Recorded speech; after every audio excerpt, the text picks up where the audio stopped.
let us start with S. Jagannath ji about shadow puppet theatre of Tamil Nadu, Ramayana, Tholpavaikoothu.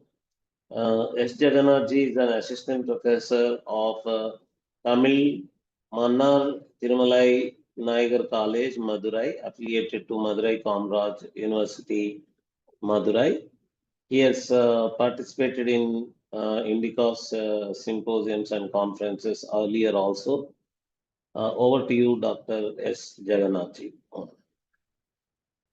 evening to all.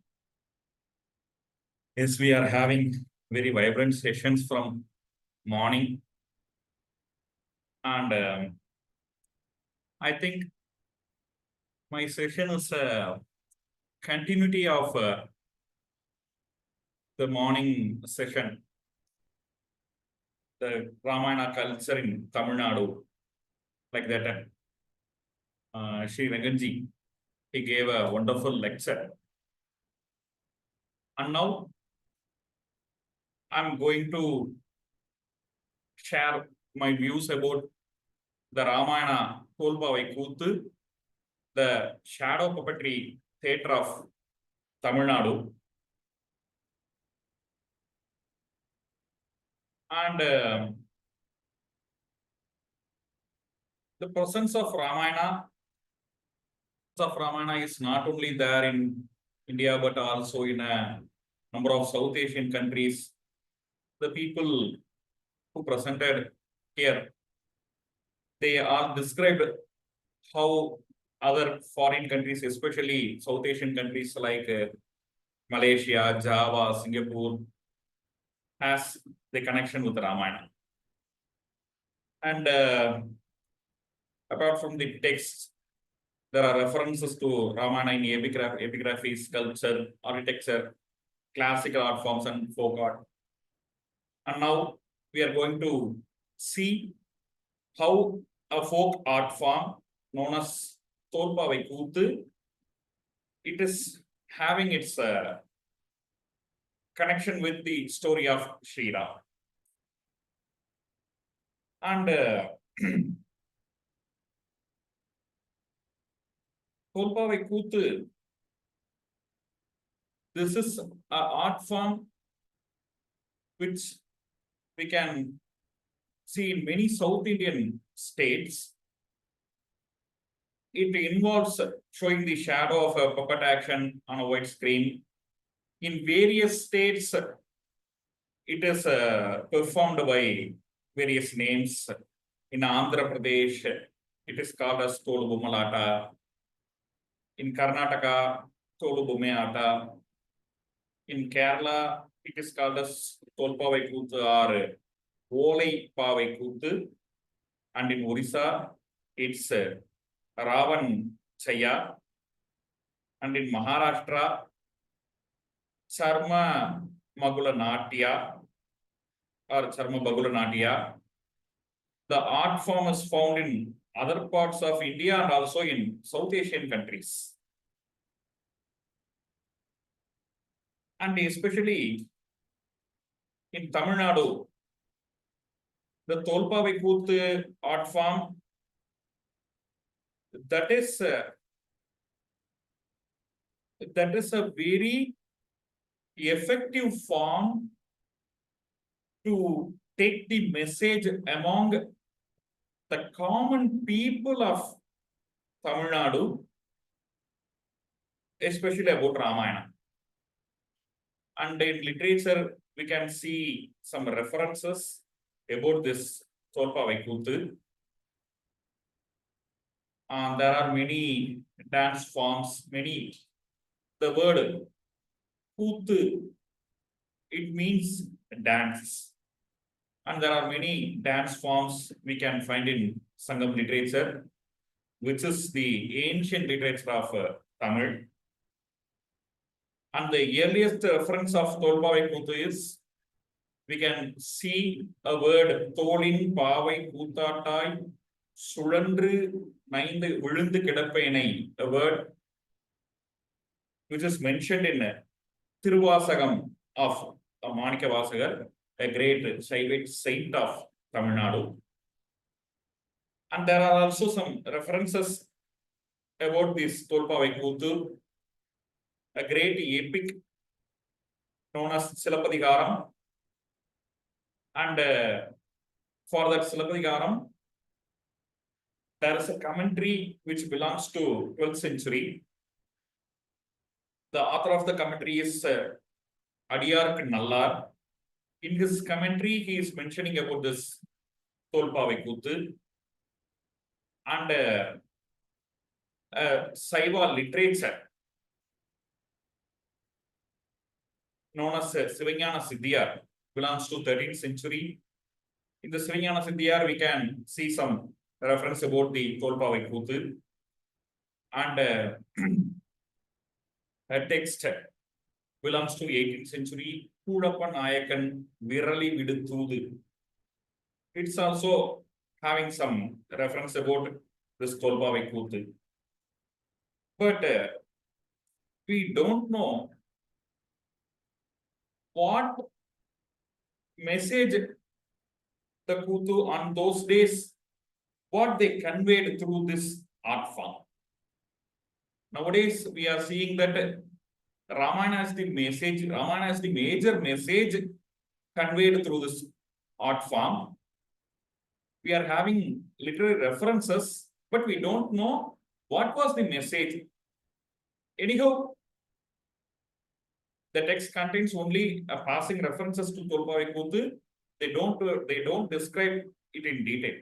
Just we can assume that this is a oldest art form of Tamil Nadu from these references. And the present day Tholpavaikoothu, this folk art form, it is very close with the Ramayana. The people, they are showing the Ramayana story in this art form, and it can be traced to the beginning of from the Thanjavur Maratha dynasty. The art form is performed by Mandigars, a subsection of Kanigar community. There are 12 subsections in the Kanigar community, and a section known as Mandigar. Only the Mandigar, they are the performers of this art form. And the important thing is their mother tongue is Marathi. The Marathi rulers used to patronize them once they came from Maratha region to Thanjavur. But after the Maratha kings, the British rulers, they stopped. The patronage was stopped during the English rule, and they lost their lands and something. And because of that, they migrated to the southern regions of Tamil Nadu. Nowadays, you can't see the Tholpavaikoothu in the Thanjavur region or somewhere, but it is very, you can see the Tholpavaikoothu at Madurai, the region, the south region, like Madurai, Kanyakumari, Kovilpatti, Rajapalayam. These are the southern regions of Tamil Nadu. And interestingly, the Mandigar community, they are having their story that they believe that they were descendants of people who followed Rama up to the bank of Ganga during the time of Rama's Vanavasa. These people, they too traveled with Rama up to the bank of Ganga and then stayed there. Rama refused to take them after that place, and so they stayed there. Nearly 14 years, they stayed in the forest area at the bank of Ganga. And those people, they themselves converted as Vanavasis. When Rama returned to that place, he couldn't identify his own people because they were converted into somewhat Vanavasis like that. And so the people, they thought that we should not go, we should not enter Ayodhya, and we can start our Rama Bhajan something. And they were originally known as Rama Kundala, and later they were called as Mandigas.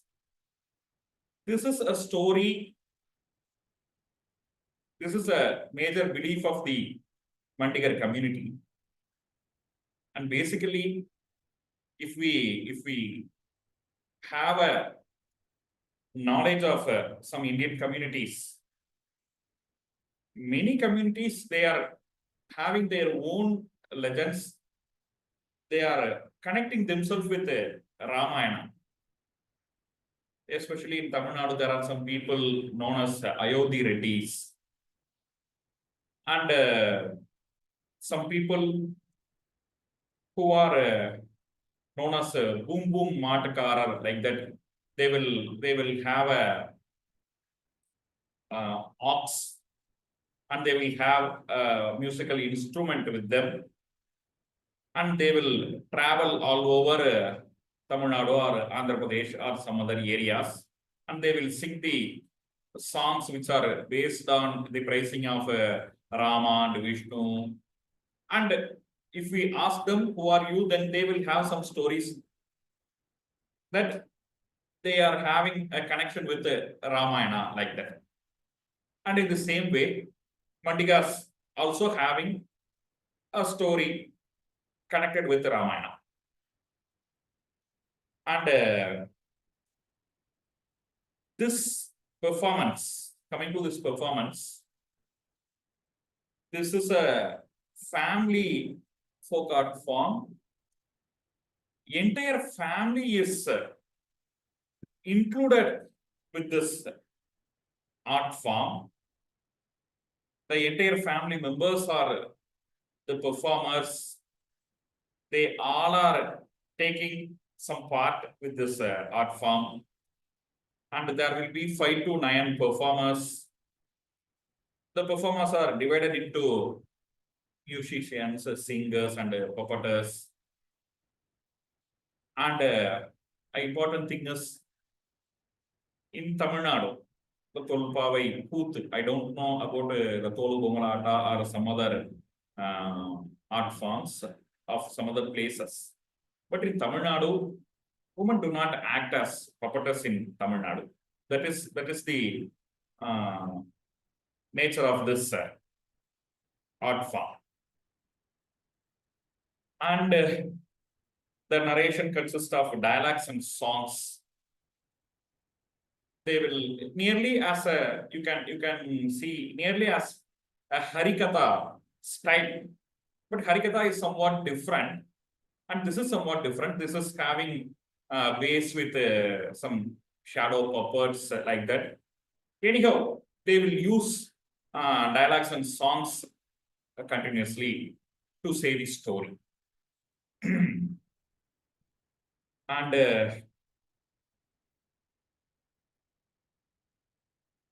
in this art form, Ramayana is the major story. This troop, the Tholpavaikoothu troop, they will go to some village. They will ask the people that we will show you this art like that. They will ask the people of the village, and the villagers will help them, and they will stay there nearly for 10 to 15 days. And in these days, they will perform the story of Ramayana. And the first day, up to Akalya Saba Vimochana, and second day, up to meeting Rama and Parashurama's meeting. And the third day up to Pathakapattabhishekam. Fourth day up to defeating the Karadushana. And the fifth day up to meeting in between Rama and Hanuman. Nearly there is Kishkinda Kanda itself. And the sixth day, Kishkinda Kanda will be completed with the Sugriva Pattabhishekam. And the seventh day, there will be the Sundarakanda story, Hanuman meeting up to Hanuman meeting Sita. And the eighth day, the Angada's message, nearly the Yuddhakanda will be started at the eighth day. Angadan Thoothu, that will be the completion of that eighth day. And the ninth day, up to the war with the Indrajit Vadam. And the 10th day, Ravana Vadam and Sri Rama Pattabhishekam will be performed. This is a basic structure. And apart from the major Ramayana stories, there are some local versions. And I think that is not even mentioned in Uttarakhanda or some other Ramayanas. But that is having a local form known as Mayil Ravanan Kadai. Ahiravana, Mahiravana story. In some other states of India, that story is known as Ahi and Mahiravana. And this will be performed at the 9th day. And if the Mayil Ravanan story take place, then the Indrajit Vadam story will be the 10th day, and the Pattabhishekam will be at the 11th day. Like that, they will change this pattern. And apart from these Ramayana stories, they will perform some other stories which is not related with Ramayana. That is Nalladangal story, a very emotional story among the women community of Tamil Nadu. This is not the right time to talk about that. Anyhow, I am just saying. And the story of Harishchandra, well-known king of the great Bharat. And here, because it is South India, and in South India, a well-known god, the story of Ayyappa. And Alli Rani episode of Arjuna. This is a local version. Arjuna came to Tamil Nadu, especially to the Pandya Nadu, and here there was a lady, just not lady, but she was the daughter of the Pandya king, known as Alli, and Arjuna married her with some. There are some stories. It is a local version of Mahabharata. It is a Tamil version of in Tamil version. We can see these things in Mahabharata, and this will be performed along with this Tholpavaikoothu, along with the Ramayana story also. And there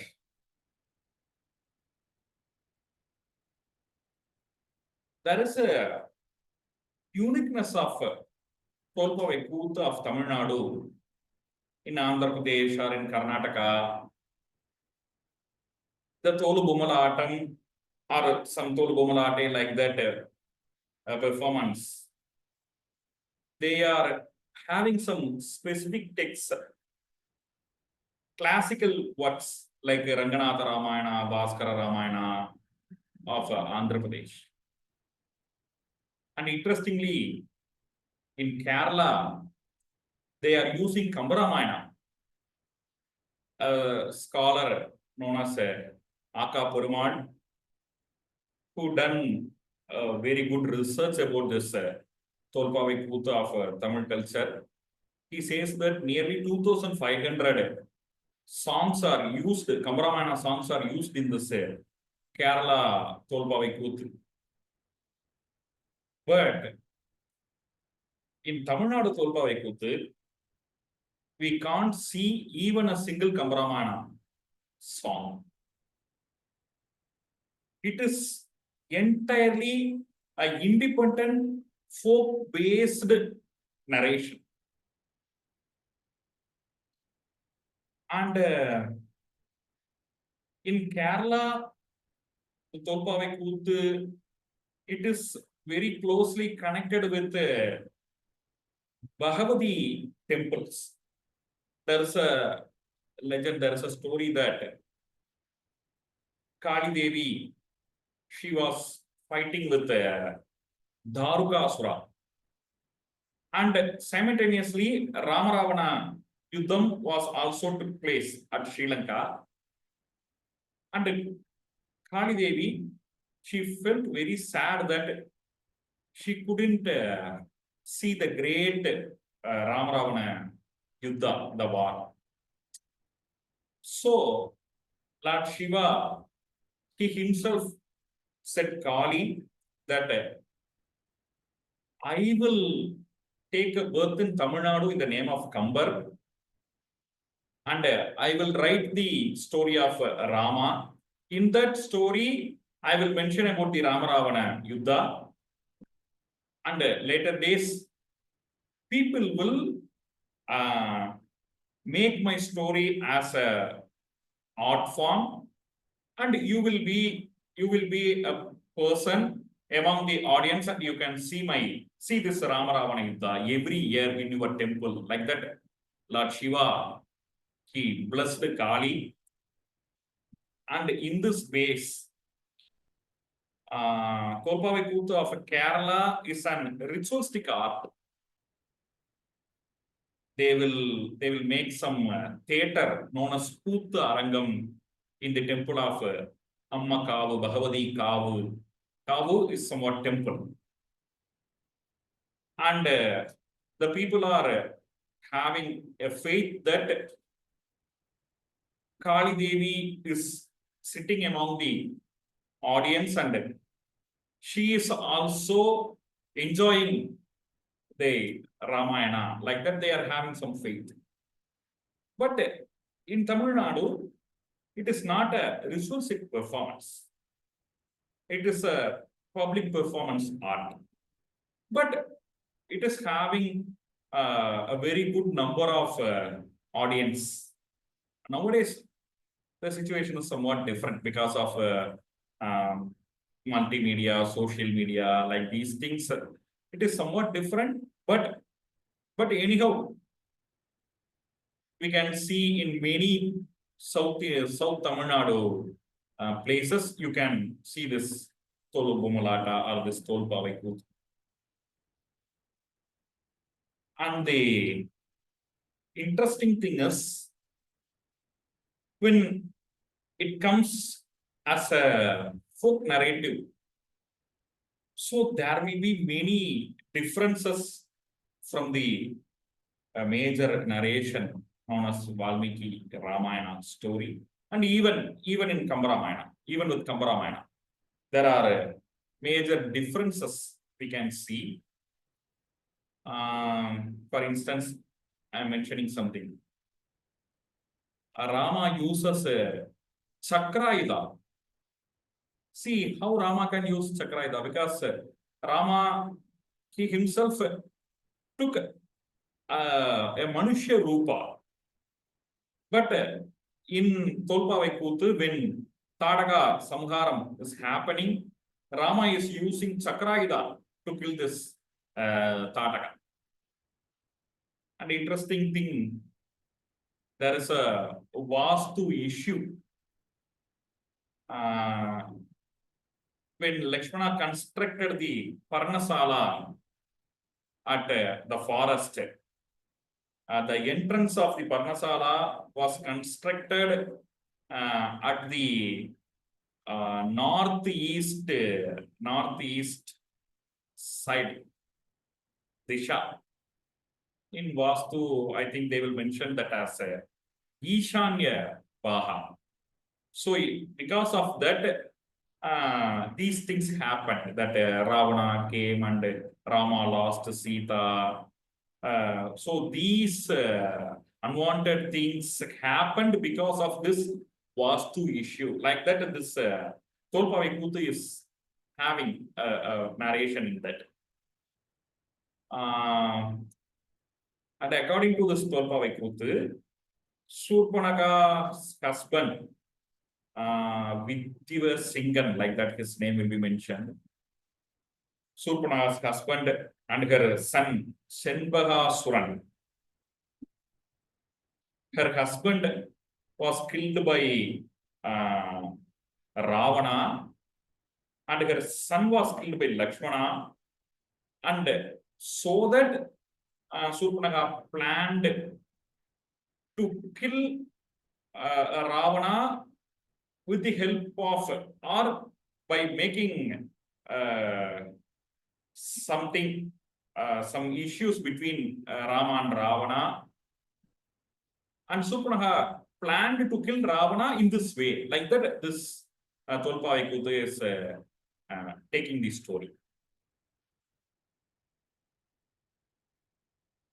And there are some other difference in the major narration. Ravana decided to abduct Sita Devi. It is because of the astrological position of Saturn, Sani. In Tamil, we will say that Sani Paavai, the vision of Sani.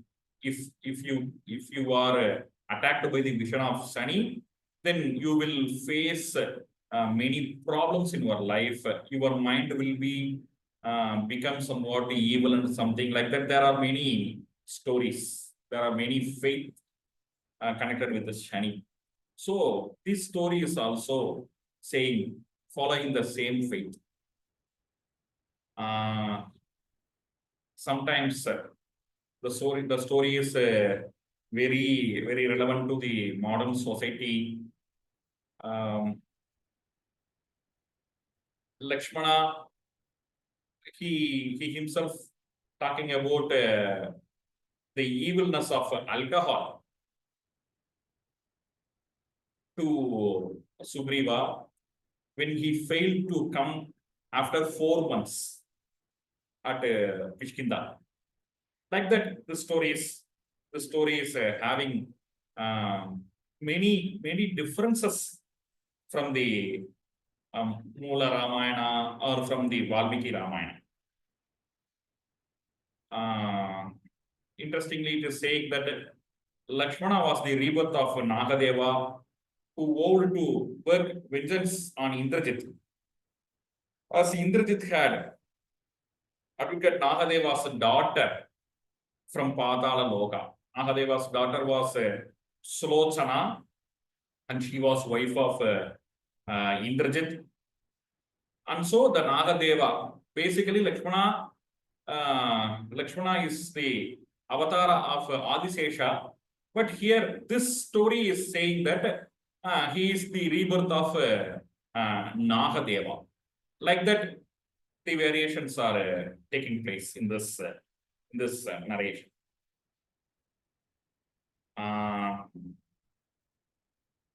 And finally, I conclude with few words. See, Ramayana, it is not just very close with this land. This land itself, the land of Sri Rama. Even here, the so-called Dravidian movement or something, the people, they started to make the people's mind against Ramayana, but the Ramayana is rooted in Tamil culture, even in folk art forms. So, Tamil Nadu, is the land of Sanatana Dharma, especially Tamil Nadu is the land of Ramayana, and the Tholpavaikoothu, the shadow puppetry of shadow puppet theatre of Tamil Nadu, it is proving that this is the land of Ramayana. Mangalam Kosalendraya Mahaniya Gunatmane, Sakravati Danujaya, Sarvabhaumaya. Thank you. Thank you for the great opportunity. Thank you, Jagannath ji. We'll check if there are any questions. Altekar and Majumdar in their history of Gupta era focused on Rama as the archetype behind archer coins. This is addressed to Rudra Vikramji. I think he is not there. And now, because there are no questions addressed to Jagannath ji,